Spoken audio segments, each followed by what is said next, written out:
CBI অফিসারের নাম করে ভাটপাড়া পুরসভার উপপুরপ্রধান তথা ভাটপাড়া শহর তৃণমূল কংগ্রেসের সভাপতি দেবজ্যোতি ঘোষের স্ত্রীকে হুমকি ফোন। জানা গিয়েছে আজ উপপুরপ্রধানের স্ত্রীর ফোনে একটি উড়ো ফোন আসে, যেখানে বলা হয় আপনার মেয়েকে আমরা হেফাজতে নিয়েছি, আর যদি রফা করতে হয় তাহলে 40 লক্ষ টাকা নিয়ে আসতে হবে। ফোন পাওয়া মাত্রই যথারীতি আতঙ্ক সৃষ্টি হয় ঘোষ পরিবারের সদস্যদের মধ্যে। যদিও উপপুরপ্রধানের মেয়ের ফোন না ধরায় বেশ কয়েক ঘন্টা চরম উৎকণ্ঠে থাকেন পরিবারের সদস্যরা। পরে অবশ্য মেয়ের সাথে যোগাযোগ করা হলে উদ্বেগ খানিকটা কমে। গোটা বিষয় জানাজানি হতেই দেবজ্যোতি ঘোষের বাড়িতে পৌঁছান ব্যারাকপুর পুরসভা কেন্দ্রের তৃণমূল প্রার্থী পার্থ ভৌমিক ও সাথে জগদ্দল কেন্দ্রের বিধায়ক সোমনাথ শ্যাম। তবে উপপুরপ্রধানের পরিবারের উড়ো ফোন আসায় রীতিমতো বিজেপি প্রার্থীর দিকেই নিশানা করেছেন তৃণমূল নেতৃত্ব। সাডেনলি আমার বউয়ের ফোনে একটা ফোন আসলো, সিবিআই এর নাম করে ফোন করে বলছে যে আপনার মেয়েকে আমরা হেফাজতে নিচ্ছি, আউটসাইড দ্য কোর্ট সেটেলমেন্ট করলে আপনি 40 লাখ টাকা এখনই আনুন, আর মেয়েকে যদি আবার ফোন করেন তাহলে কিন্তু আর মেয়েকে আর দেখতে পাবেন না, মেয়ের ফোন নাম্বারে ফোন করবেন। সিবিআই কি এই ধরনের কথা তো কোনোদিন বলে? সেই জন্যই তো ফোনটা করেছে ঘরের বউকে, ওই জন্যই তো আমাকে করেনি। মনে হচ্ছে কি রাজনৈতিক ভবিষ্যৎ? দেখুন, দুটো হয় না, প্রথমেই রাজনৈতিক এইভাবে দেখা উচিত না, এটা ফ্রডও হতে পারে, ফ্রড কেসও পয়সাও তোলে।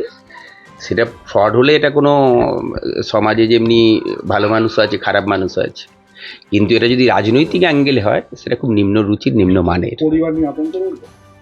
আতঙ্ককে আমরা লড়াই, আমরা এর মধ্যে দিয়ে আছি। ওই 2 ঘন্টা একটু আতঙ্কে ছিলাম, যখন মেয়েকে ট্রেস করতে পারছিলাম না, বলছে মেয়েকে হেফাজতে নিয়েছি, মেয়ে কলেজে গেছে, ফোন করছি, ফোনটা তুলছে না মেয়ে। ওই 2 ঘন্টা খুব খারাপ সময়ের মধ্যে ছিলাম। হ্যাঁ হ্যাঁ, পুলিশকে জানি তো? পুলিশ ওটা ট্রেস আউট করতে পারছে না। পুলিশ বললো এটা ভিআইপি নাম্বার শো করছে। তারপর দেখলাম নাম্বারটার কোডটা দেখে এটা পাকিস্তানের নাম্বার। এই কি আর কি। হঠাৎ আপনি কেন হুমকির মুখে পড়লেন, বা আপনাকে মানে আপনাকে আমি বললাম এর দুটো অ্যাঙ্গেল হয়। একটা, প্রথমেই তো কোনোভাবে একটা ক্রিটিক্যালি দেখা ঠিক না। দেখুন, এটা ফ্রড হতে পারে, যে পয়সা সিবিআইয়ের নাম করে পয়সা চাইছে, এই জিনিসও আমি শুনেছি আগে। কিন্তু আরেকটা হচ্ছে রাজনৈতিক অ্যাঙ্গেল। যদি পলিটিক্যাল অ্যাঙ্গেল হয় বলবো এটা খুব নিম্নমানের। এতে আতঙ্ক হয় না, এতে আরও মানসিক দৃঢ়তা বৃদ্ধি পায়। আমরা যে রাজনৈতিক কর্মী, আমাদের কাছে এইসব আমাদের মনের শক্তি আর বাড়িয়ে দেয়।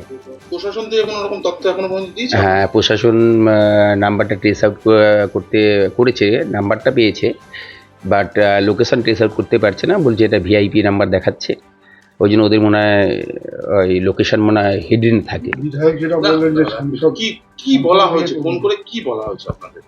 বললাম তো যে আপনার মেয়েকে সিবিআই হেফাজতে নিচ্ছি, এক্ষুনি যদি আউটসাইড দ্য কোর্ট আপনি সেটেলমেন্ট চান তাহলে 40 লাখ টাকা নিয়ে আসুন, আর মেয়েকে ফোনে ফোন করবেন না, ফোন আমার কাছে আছে, ফোন করলে কিন্তু মেয়ের ফোনে ফোন করলে মেয়েকে আর দেখতে পাবেন না। কোথায় যেতে বলেছিল জানেন? না, তারপর মেয়ে যখন বারবার ফোন করছে, তো বউ বারবার কাঁদছে আর দেয়, আমাকে ফোন করছে। তো আমি সেই জন্য দৌড়ে গেছি কলেজে, আমিও গিয়ে তো খুঁজছিলাম ওকে, ও ব্যস্ত ছিল, প্রায় 1 ঘন্টা ফোন তোলেনি। ওই 1-1.5 ঘন্টা খুব বাজে ফেঁসে গেছি।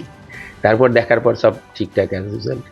দেখুন, কয়েকটা দিন আগে আমরা তো অনেকেই বুঝতে পারিনি যে অর্জুন সিং তৃণমূল কংগ্রেসে এসেছিল, তার ক্যারেক্টারটাই হচ্ছে গদ্দারি, তার রক্তে গদ্দারি। সেটা অনেকেই না বুঝতে পেরেছে, তৃণমূল কংগ্রেসের সাথে ছিল। এখন দেখছে সবাই তার পাশ থেকে সরে যাচ্ছে, তাই সে এখন এই ধরনের অপপ্রচার বা অপকাজ করে বেড়াচ্ছে। এই ঘেন্নার কাজ। পরিবারের কথা বলা কিংবা একটা বাচ্চা মেয়ের ব্যাপারে এই ধরনের বর্ণনা, আমি ঘেন্না করি এরকম রাজনীতি। মানে আমি খালি একজন পরাজিত বন্ধুর মুখ দেখতে পাচ্ছি।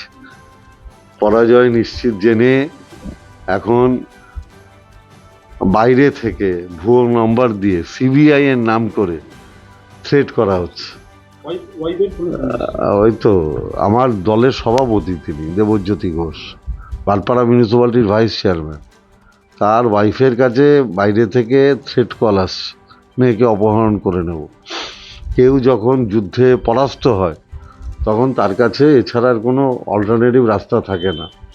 আমি খালি বলবো, যারা অর্জুন সিংয়ের হয়ে এগুলো করছেন, 2026 অবধি মাথায় রাখবেন মমতা ব্যানার্জি বাংলার মুখ্যমন্ত্রী, পুলিশ প্রশাসনটা মমতা ব্যানার্জির হাতে।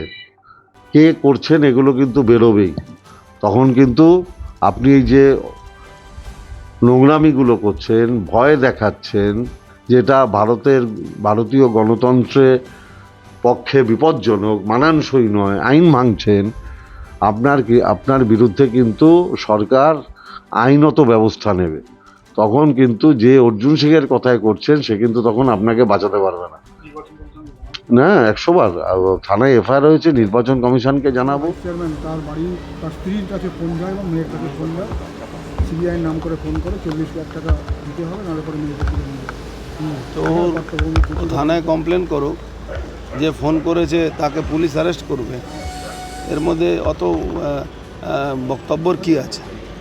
ওকে যদি কেউ ফোন করে তা থানা পুলিশ তো ওদের চাকার বাকার আছে, তোকে দিলে তো 2 মিনিটের মধ্যে বেরিয়ে যাবে কে ফোন করেছে। পার্থভূমি গেছিল বাড়িতে এবং বলেছেন যে পার্থভৌমিক যেতেই পারে, সাংসদের নাম আপনার অর্জুন সিংয়ের নাম বলছেন। ছাড়ো তো, পার্থভৌমিক সাংসদের নাম ভূত দেখে সকালবেলা উঠে আর রাত্রিবেলা ঘুমায়, তাতে আমার বক্তব্য কী আছে? ওকে আমি টিঙ্কু ঘোষের বাড়ির লোক টিঙ্কু ঘোষের কথায় ভোট দেয় নাকি? টিঙ্কু ঘোষের বাড়ির লোক টিঙ্কু ঘোষের কথায় ভোট দেবে? জগদ্দলের বিধায়কও সাংসদের নাম তুলেছে, সে যুক্ত আছে, তার সেইগুলো করাচ্ছে। হ্যাঁ, তার মানে সাংসদ অনেক বড় লোক আছে তো, এটা ভেবে নিয়েছে তো, যদি আমি করি যাও কমপ্লেন করতে বলো সাংসদ।